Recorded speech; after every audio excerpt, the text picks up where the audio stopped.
Earlier this week, we asked you a question: does the expectation of success affect you? So right now, me and Rebekah are going to read the messages that you sent us anonymously. So let me go through the first one. The person said, I have severe anxiety which hinders me from getting employment. I'm unemployed and have huge gaps in my resume. I graduated with a first-class degree in accounting and finance in 2016 and have only held a job as an accountant clerk for 8 months before resigning due to anxiety. I feel helpless and lost. So Rebekah, you as a psychologist, what do you think, like with younger generations having to deal with mental health and also the expectation of going to work and this fast-paced environment? So what's your opinion and thoughts on that? It's a big topic to be discussed, and I think it's of utmost importance that we start having these conversations. So firstly, thank you for bringing this into the spotlight. Thank you. Definitely much needed. In terms of, let's say, in particular to this situation, imagine you're probably top of your class. You're a first class honors graduate. You feel top of your game. You come out hoping to be able to make a mark in the world and to contribute. And your identity is built on that. Your identity for probably the last 12 years, if not more, has been built on you as a student who is learning, who wants to then come out into the working world and then contribute. And then you come out. And it's almost like you're hit left, right, and center. You're being punched, you're being kicked in different directions because it's such a different world out there. So one, there is a sense of identity that's being shaken because you almost need to start creating a new identity of you as a person at the workplace, which may be very different from you as a student. Right. It's the first time for a lot of students where you have responsibilities that you've never had before. Perhaps rent, bills, taxes, student loans.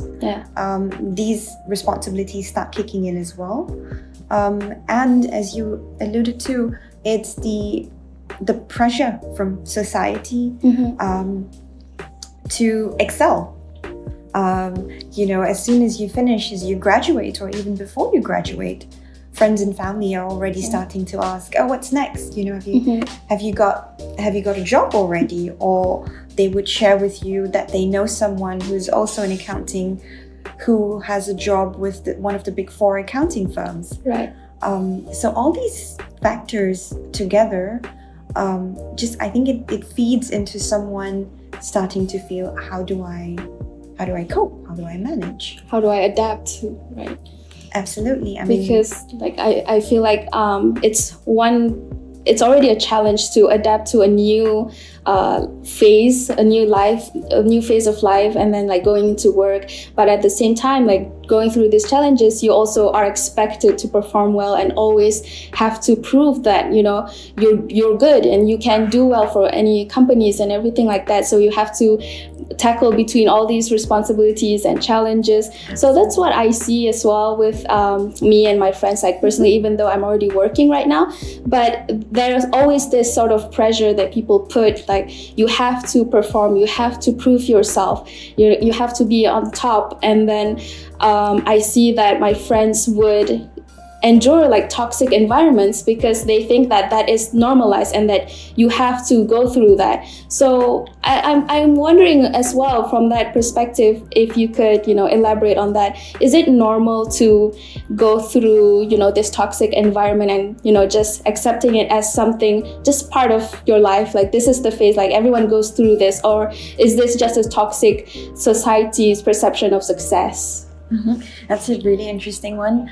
And you're absolutely right. Have you asked someone, how are you? And their response to a how are you question is, I'm really busy. Yeah. And that's not how are you doing, right? How are you? I'm really busy. And that's become a norm, right? And I think we've gotten to a point where we almost glorify busyness. We really glorify it to the point that it's become a status symbol. Right. So the more busy you are, the more successful you are, and it's kind of cool to during a dinner to say, "Oh, I'm sorry, I've got to take a con call with the US because we're in a different time zone, and everybody's like, oh wow, that's so cool. Yeah.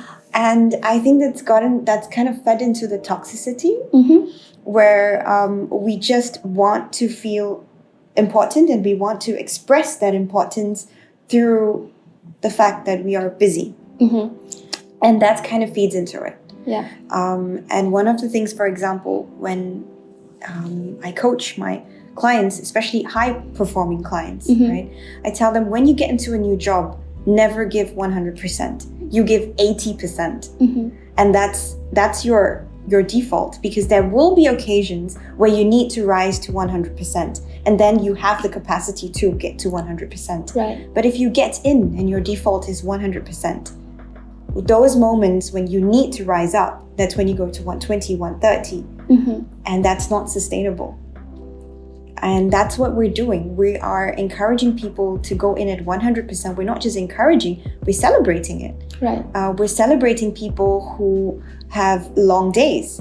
We're celebrating people who do not have time for family because they're so busy. There is an underlying tone of pride when we express these things. I don't know if it's conscious or unconscious, but there is a certain sense of pride when including parents who say, oh, my son's not able to join for the gathering today. He's got to work late. He's got to take calls. He's got to take clients to dinner. There is an underlying pride attached to it. And that glorification of busyness is at a cost. And I think the cost is mental health. Right. Because probably a large portion of us, and if we look at statistics, 56% of those aged between 16 to 29, so those really in their first 8-10 years of career, are struggling with anxiety. And a big part of it is attributed to stress, which probably comes from this glorification. Yeah, that also reminds me, like on social media, I think it has always been a trend of like toxic productivity. Those motivational talk, like people, oh, you have to be productive. Like, what are you doing on the weekend? This is what you need to do to, like their definition of success. If you do this, like you have to go all out just for you to prove that to the world that you're doing well, you're successful. And like you said as well, in terms of like in family environments, like parents and grandparents, they are proud of their sons and daughters doing this, and that even though it comes at the cost of their own mental health and physical health, just to be able to do that. Absolutely. And it's what you, like how you put it when you said the definition of success, right? And I find often that when you actually strip everything and you ask people what success means for them, it actually means very different things. Yeah. Success for me could be working 3 days a week so that I have the other 4 days to spend time with family or take my dog on hikes. That's success for me, perhaps internally. But because of the need of societal pressure, I probably push that aside and adopt what society tells me to adopt as success. And I think it started as material possessions, right? So it's once you graduate, you need to buy a car, then buy a house, then get married, and it's almost like a ticker on the top of you, right? Yeah. In your first year, you need to get a car. In your second year, you need to get a house. And if that doesn't happen, it's like there's pressure because it's ticking down. You feel like you're falling behind. So I think that's also a good segue to the next message that we received. This person said, I graduated just before COVID and all of my plans just changed. I've been jumping to different ideas almost yearly about what I want to do in my career. And because I haven't stuck to anything for long enough, it's like I'm running in a circle and I feel left behind by my peers. So I think this also related to what you were just saying earlier about this like time like ticking every time you do something and you feel pressured. Yeah, absolutely. And I mean, COVID, right? That was something that I think we all really struggled with. And I think those that graduated during COVID or just before COVID, they probably were hit in ways that none of us could have anticipated. And I think we maybe don't even give credit to the struggles that they have been going through. Yeah. In terms of again, right, you come out, you spent like 4 years in university or even more, ready to take on the world. And then boom, you're stuck indoors. You have no idea how long this is going to last. You may have student loans which are piling up. You may have expectations from your parents that now you've graduated, when are you going to get a job? I mean, maybe they do not explicitly say it. There is an expectation that we put on ourselves and that society puts on us, right, to get a job. And sometimes that could lead us to take on a job for the sake of taking on a job, not necessarily something that really resonates with us in terms of value, in terms of culture of the organization. It feels like a must, like I have to do it right now. So that's why it ended up in like, you feel like in a circle because you try it and then this doesn't work, and then you feel like you're in a rush, and then you try again, it doesn't work again. So you never end up in a place that you feel comfortable with what you're doing. Absolutely, because you probably didn't have the time to really sit down and have that time to reflect and say, what do I want? And COVID didn't help. Right, there were probably financial strains that came in due to COVID. There may be the pressure of anxiety, which this person is expressing, may have come from the lack of communication. I mean, they may have, how would he have or she have carried out interviews, right, during COVID? It's probably through a screen.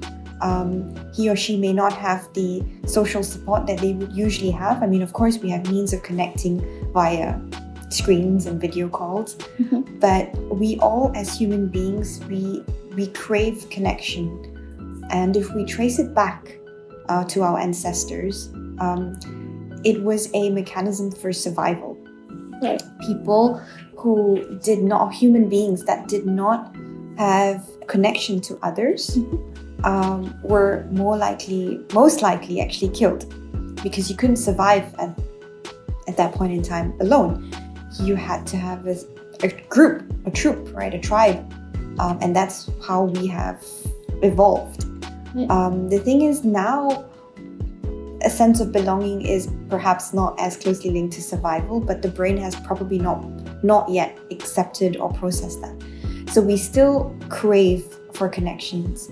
And during COVID, that connection was probably what a lot of us was missing, where we did not have feeling, because it's chemistry, right? And that chemistry, you can have a little bit of it through a screen, but it's not as strong as chemistry when you sit with it, because it's just the ions communicate in ways that we don't even know, that scientists have not even discovered yet. But there is so many levels of communication that's going on when two people are in conversation like we are. Yeah.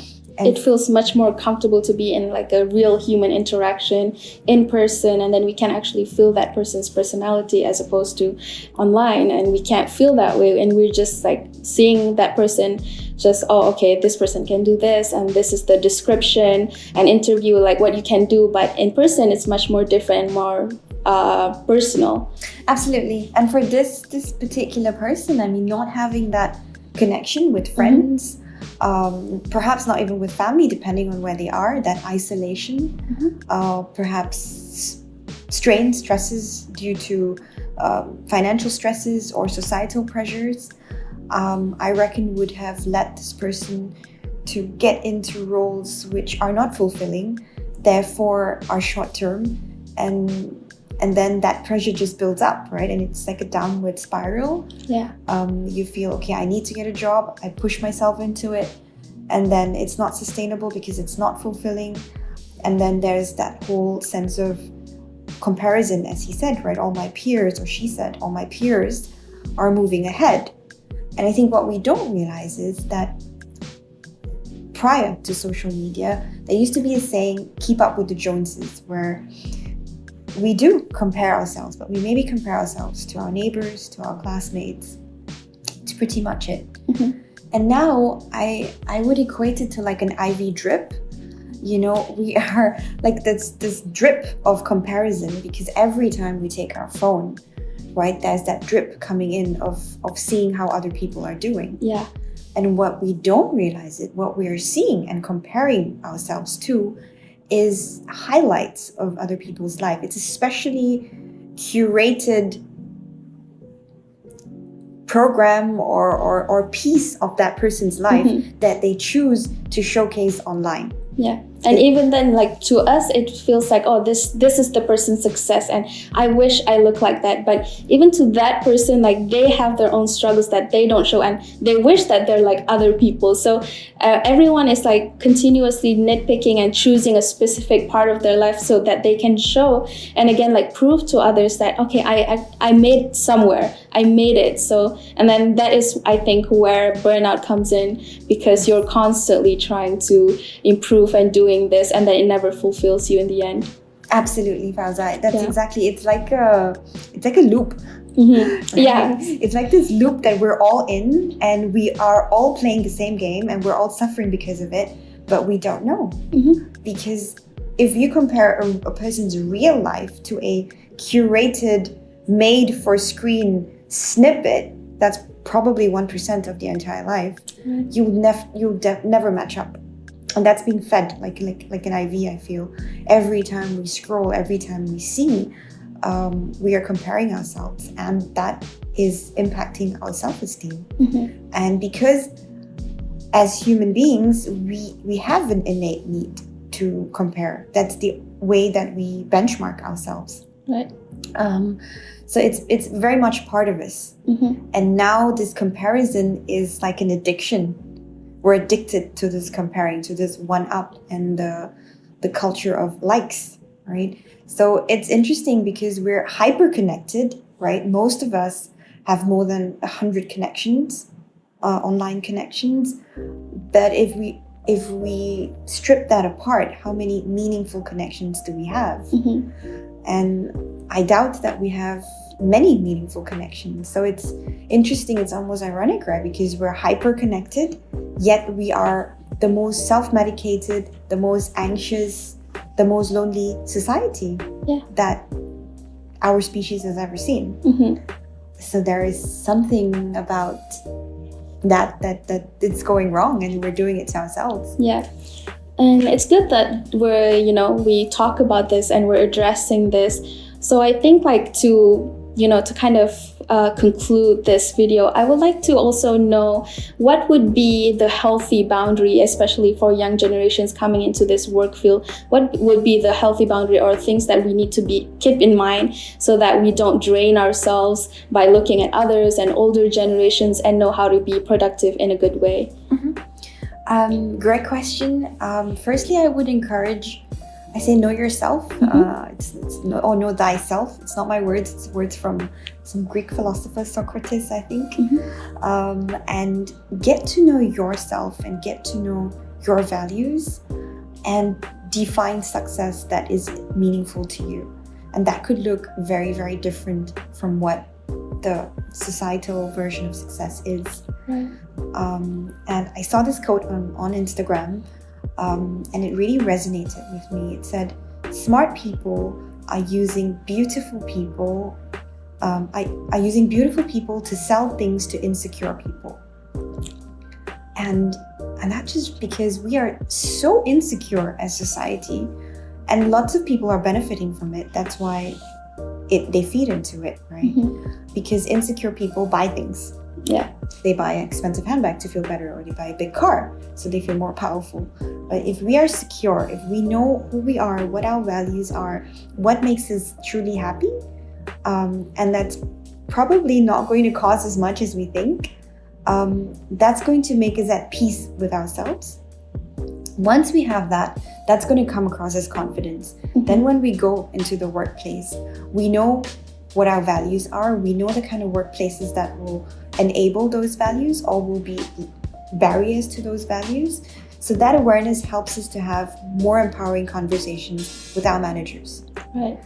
It helps us have more empowering conversations with our colleagues. It helps us to feel more fulfilled when we tackle our tasks. It helps us to be more sustainable in terms of our energy, so we can work on projects that energizes rather than just drains us. And we'll be able to know clearly where our boundaries are, right? And having these conversations openly with managers, I think is key. Right. And of course, from the other side is organizations setting up infrastructures, giving awareness to managers on how to carry out these conversations with their employees, because their people are the most important asset in an organization. And different generations have different ways of communicating, but learning to bridge that and having open conversations. I mean, you and I are having this conversation. Think about how it would be if we had to, people in their 50s, 60s, our parents, grandparents, how would they have carried out these conversations? It would be so awkward, right? Especially in an Asian context, because these things are not being talked about. So it's educating previous generations, who typically are the ones that are still in leadership positions, ask questions. You know, what's the culture like here?